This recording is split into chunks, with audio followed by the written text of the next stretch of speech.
کا سلطان عبدالحمید خان، وہ بہت زیادہ مقروض تھا، بہت مقروض تھا، اور یہودیوں نے آفر کی تھی کہ آپ سارا قرضہ آپ کا ادا کر دیتے ہیں، آپ ہمیں وہاں آباد ہونے کی اجازت دے دیں. انہوں نے انکار کر دیا کہ جو معاہدہ عمر سے ہوا تھا رضی اللہ تعالیٰ عنہ، میں اس کی خلاف ورزی. لیکن اس کے بعد فلسطینیوں نے اپنی زمین بیچی وہاں پہ. تو یہ کہ جب وہاں پر بالفور ڈکلیریشن کے ذریعے سے انہیں حق دیا گیا ہے تب وہ آئے ہیں نا وہاں پر. بھائی وہ اور بیچی بھی فری ہے. تو نہیں آئے، وہ یہاں پہ ایسے تو نہیں کہ ایم این اے نے قبضہ کر لیا پلاٹ کے اوپر. نہیں، یہ بھی کیا ڈاکٹر صاحب انہوں نے پیسے دیے، ان کے پاس فردیں موجود ہیں، کیا باتیں کر قبضہ بھی رہے کیا، ہیں؟ ملکیت ہے ان کے پاس. پرانے لے کر نکل آئے اپنے پاس 2500 پرانے ڈاکومنٹس کی، یہ تو ہماری جگہ تھی.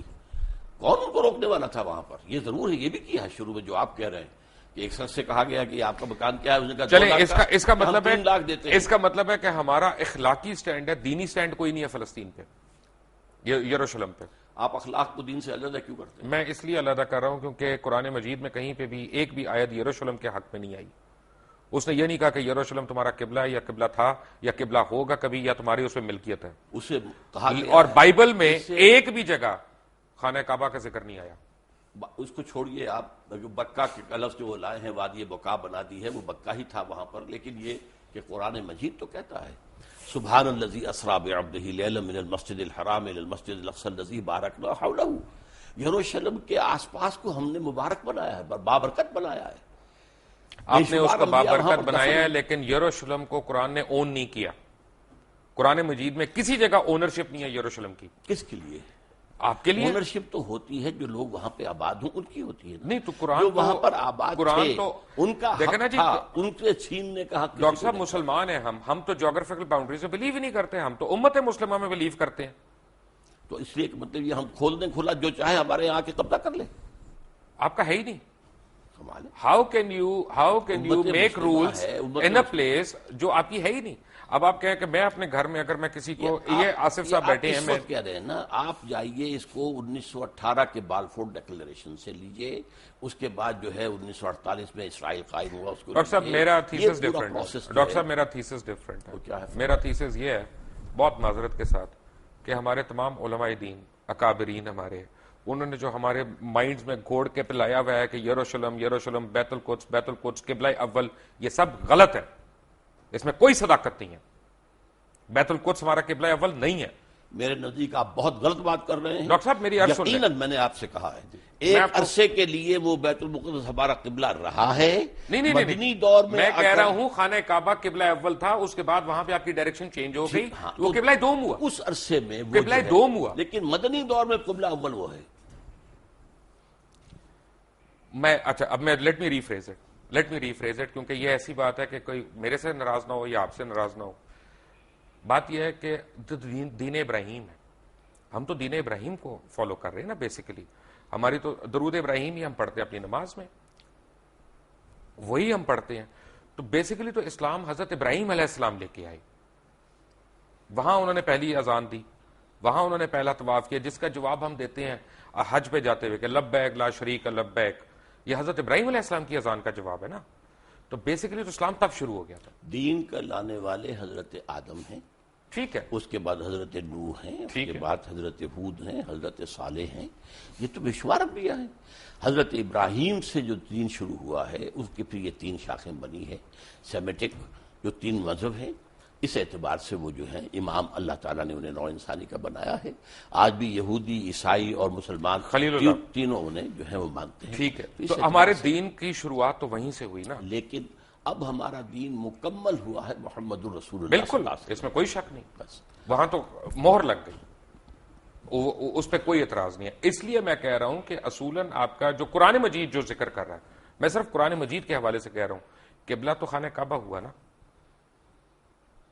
اب بھی ہے، خانہ کعبہ ہی پہلے بھی تھا.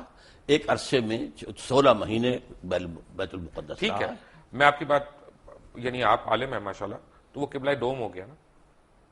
آپ چاہیں تو کہہ لیں اس کو، غلط ہوگا کہ صحیح ہوگا دوئم کہنا اس کو. میں کہتا ہوں وہ قبلہ عارضی تھا ایک عرصے کے لیے، اور اس کے حوالے سے وہ اول بن جاتا ہے مدینے آنے کے بعد. پہلے 16 مہینے وہ، بعد میں پھر خانہ کعبہ. لیکن اصل میں بات صحیح ہے کہ قبلہ اول وہ خانہ کعبہ ہے. یہاں تک کہ جو ان کا ہوتا تھا حضرت موسیٰ علیہ السلام کے بعد جو بنی اسرائیل کا ایک عبادت گاہ ہوتی تھی، وہ خیمہ ہوتا تھا. رائٹ. وہ خیمہ جہاں جا کے لگاتے تھے اس کا رخ ایسا ہوتا تھا کہ قربانی کرتے ہوئے جنوب کی طرف رخ ہوتا تھا. رائٹ. ڈاکٹر صاحب سوری میں I am interjecting over here. Doctor Israr Ahmed صاحب یہیں سے شروع کریں گے اپنی بات جب ہم بریک سے آئیں گے. Take a quick break. Welcome back from the break. Break پہ جانے سے پہلے آپ باتیں سن رہے تھے ڈاکٹر اسرار کی. ڈاکٹر صاحب آپ کی بات بیچ میں رک گئی تھی.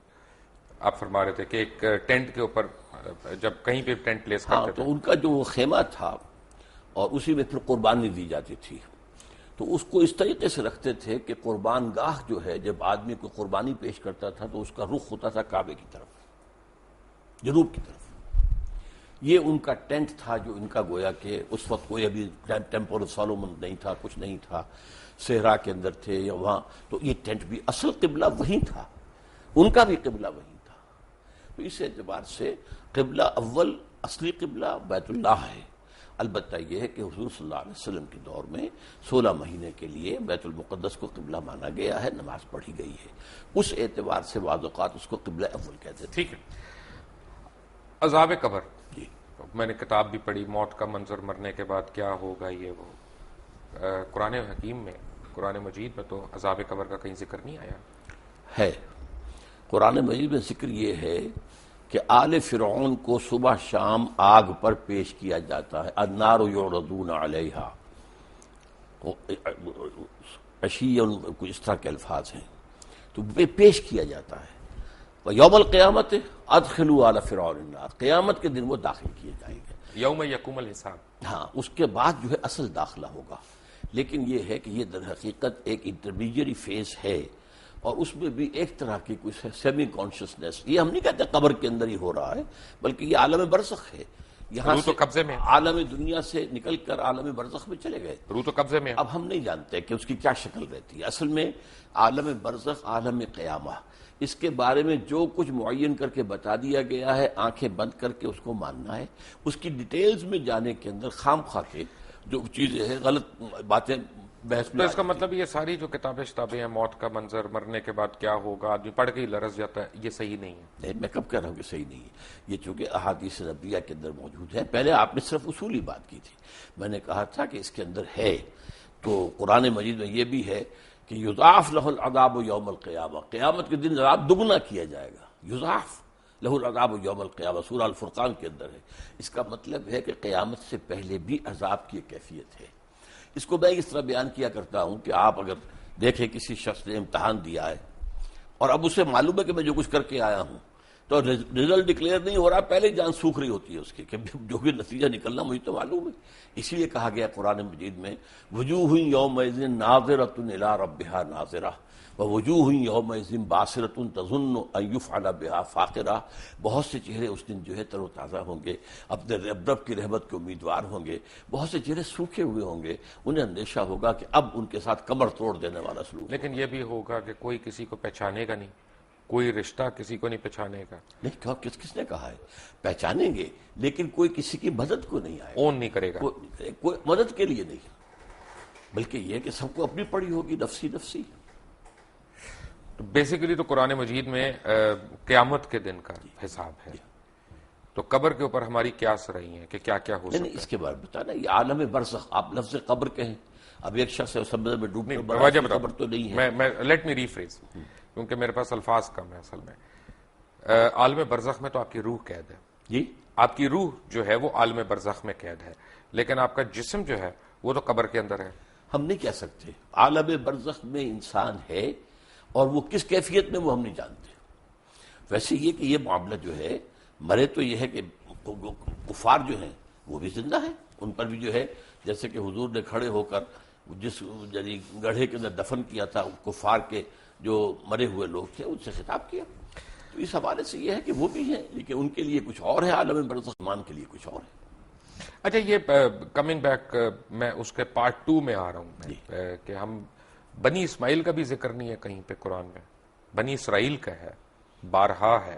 آل یعقوب کی جب ہم بات کرتے ہیں تو اس میں بنی اسماعیل کو الگ تو نہیں کیا ہوا.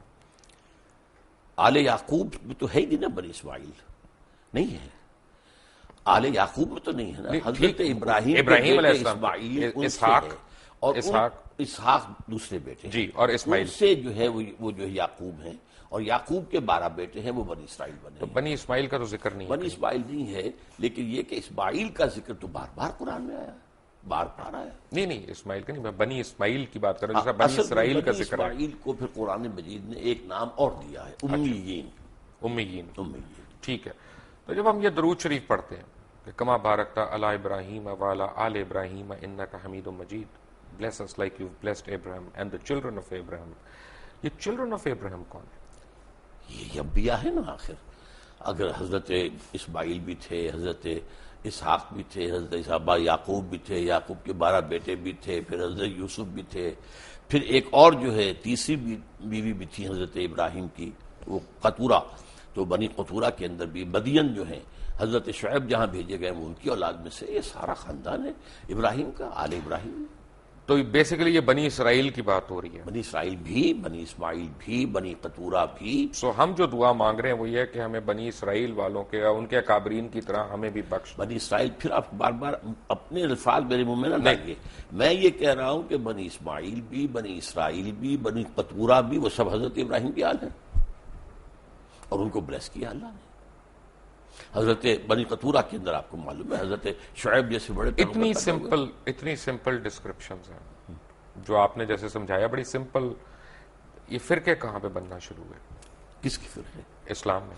اسلام میں فرقہ جو ہے میرے نزدیک ویسے تو یہ کہ بے شمار بنے ہوں گے. خوارج کا فرقہ تھا وہ ختم ہو گیا ہے تقریباً، اور مختلف لوگ آتے تھے وہ ختم ہوتے گئے ہیں. اب تو فرقہ اگر کہلا سکتے ہیں تو صرف 2 ہیں، شیعہ اور سنی. باقی تمام مسالک ہیں، schools of law, schools of فقہ، ان میں کوئی وہ بڑی میجر جو ہے وہ ڈفرنس نہیں ہے. وہ سب کے سب اسلام کے اندر ہے. باقی یہ فرقے نہیں ہیں، یہ مسلک ہے. اچھا، اب یہ دونوں مجھے یہاں پہ بھی کنفیوژن ہے، کیونکہ جو میں نے پڑھا وہ یہ کہ امام ابو حنیفہ جو تھے وہ امام جعفر صادق کے اسٹوڈنٹ رہے ہیں، تو ان میں ڈفرنس کہاں پہ آیا؟ اصل میں امام جعفر صادق رحمۃ اللہ علیہ اور امام ابو حنیفہ یہ ہم عصر ہیں. حضرت امام جعفر جو ہیں وہ عمر میں بڑے تھے، حضرت ابو حنیفہ چھوٹے تھے. یہ معاملہ تو ہے، اور استفادہ بھی کیا ہے حضرت امام ابو حنیفہ نے امام جعفر صادق سے. لیکن بعض معاملات کے اندر مثلا بڑا خوبصورت واقعہ آتا ہے کہ امام ابو حنیفہ نے جا کر کہا کہ میں نے سنا ہے کہ آپ مجھ سے کوئی ناراض ہیں حضرت جعفر صادق سے رحمۃ اللہ علیہ. تو کہا ہاں میں نے سنا ہے کہ تم ہمارے نانا کی حدیث پر اپنی رائے کو ترجیح دیتے ہو. انہوں نے اس کے حضرت حلقین بالکل نہیں، قطعاً غلط آپ کو بتایا گیا ہے. اگر میں اپنی رائے کو ترجیح دیتا تو مسح میں پاؤں کے تلوے کے مسح کا حکم دیتا، اوپر کا نہیں.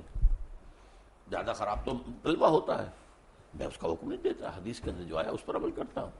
اگر میں اپنی رائے پر عمل کرتا تو رمضان کے روزے جو ہیں حائضہ عورت کے، ان کی جو ہے وہ قضا ہے، اور نماز کی نہیں. میں تو نماز کی قضا رکھتا کہ نماز پہلے ہے. تو اس حوالے سے انہوں نے کہا کہ نہیں، ان کے درمیان کوئی اختلاف نہیں تھا، بہت اچھے تعلقات تھے. پھر فرق ہونا شروع ہو گیا. اس کے بعد فرق ہوا ہے. اس کے بعد کن باتوں پہ؟ کن باتوں پہ؟ اصل میں اس کے تفاصیل میں جانا مشکل ہے میرے لیے، لیکن بہرحال یہ کہ ایک فقہ بھی رفتہ رفتہ مرتب ہوئی ہے جو کہ فقہ جعفری کہلاتی ہے.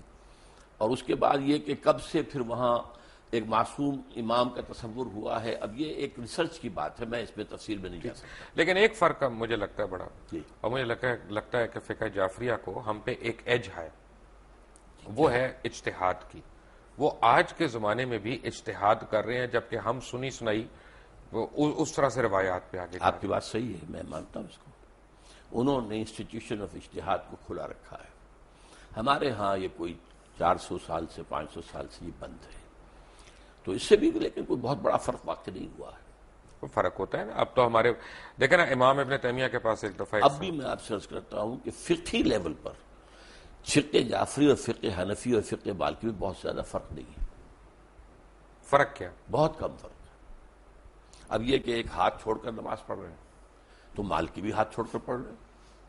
کسی نے یہاں ہاتھ باندھ لیا ہے نیچے ناف کے، اور کسی نے یہاں ہاتھ باندھ، کوئی فرق نہیں پڑتا. ساری تو ریکارڈڈ ہسٹری ہے ہماری پچھلے 1400-1500 سال کی. تو حجۃ الوداع پہ حضور اکرم صلی اللہ علیہ وسلم نے جس طرح نماز پڑھی وہ ہم کیوں رائج الوقت نہیں کر سکتے؟ میرے نزدیک تو رائج الوقت وہی رہی ہے، اور حضور نے جس طرح کیا ہے وہی ہے. لیکن یہ کہ حضور کا معاملہ یہ معلوم ہوتا ہے کہ آپ بھی اس کے اندر کوئی تبدیلی کرتے رہتے تھے. اور میں سمجھتا ہوں کہ اس سے ایک وسعت پیدا ہوئی.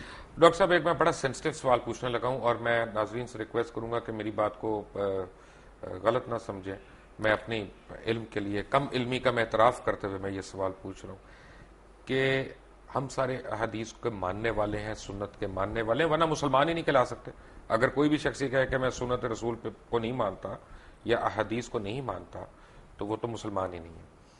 لیکن ہم حدیث جب پڑھتے ہیں تو اس میں ہم دیکھتے ہیں کہ کرونالوجیکل آرڈر نہیں ہے کہ اگر حضور اکرم صلی اللہ علیہ وسلم نے ایک دفعہ پانی کھڑے ہو کے پیا, یہ نہیں پتا کون سے دن, کون سی تاریخ, کس وقت. اسی طرح انہوں نے پانی بیٹھ کے بھی پیا, کون سے دن, کون سی تاریخ, کون سے وقت.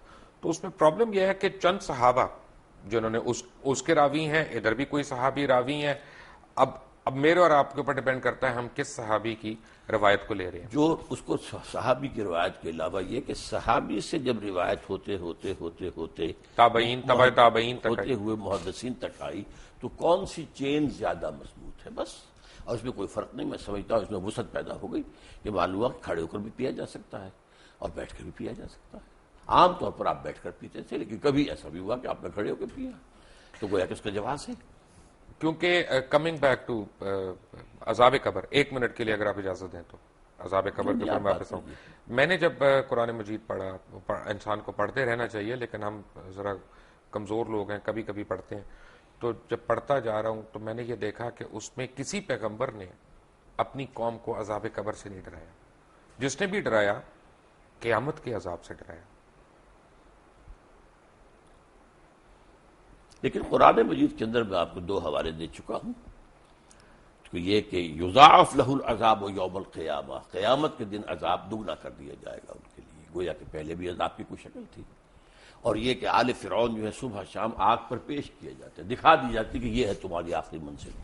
لیکن قیامت کے دن پھر ان کو کہا جائے گا یوم القیامت ادخلوا آل فرعون النار. ٹھیک ہے, جب ہم پیغمبر اسلام کو ہم فالو کرتے ہیں ان لیٹر اینڈ ان اسپرٹ, اصل میں قرآن مجید میں دوسرے پیغمبروں کی بہت زیادہ تفصیلی تعلیمات آئی نہیں ہے.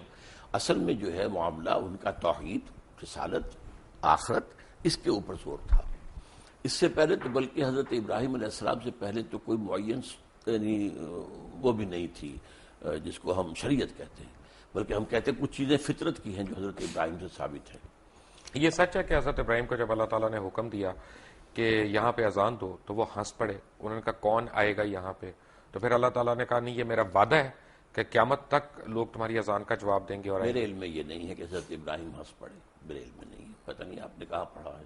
میں نے اسی طرح کی جو کتابیں ہوتی ہیں موت کا منظر وغیرہ, جی اپنا ہمارے تو ملک میں یہ بہت زیادہ دستیاب ہے نا, اور آپ جیسے علماء ان کو کھل کے بدعت بھی نہیں کہہ رہے. کوئی حرج بھی نہیں ہے, کوئی اس کے اندر کفر بھی نہیں آ جاتا. میں نے صرف آپ کو بتایا کہ میں نے نہیں. بدعت تو یہیں سے شروع ہوتی ہے نا سر, وہی ابتدائی عمل ہے نا بدعت کا. اس میں کوئی شریعت کا حکم تو نہیں نکل رہا ہے نا, ایک واقعہ ہے, تاریخی ہے یا نہیں ہے, اس پر گفتگو ہو سکتی. ٹھیک ہے. اچھا, جب ہم پیغمبر اللہ تعالیٰ کے پیغمبروں کو فالو کرتے ہیں یا پیغمبر اسلام کو ہم فالو کرتے ہیں تو خلیتاً کرتے ہیں کہ کیریکٹر وائز کرتے ہیں؟ دوبارہ واضح کریں اپنے سوال. یعنی ایک تو حلیہ ہوتا ہے نا کہ آپ اس طرح کی آپ کی جسامت ہے یا آپ اس طرح کے کپڑے پہنتے ہیں, لیکن ایک آپ کا پورا فطرت ہے کہ جی وہ اچھائی کرنا, نیکی کرنا, حقوق العباد کا خیال رکھنا, حقوق اللہ کو پورا کرنا. دونوں میں سے کون سی زیادہ ضروری چیز ہے؟ دونوں چیزیں اپنی جگہ پر اہم ہیں. ایک کا ہے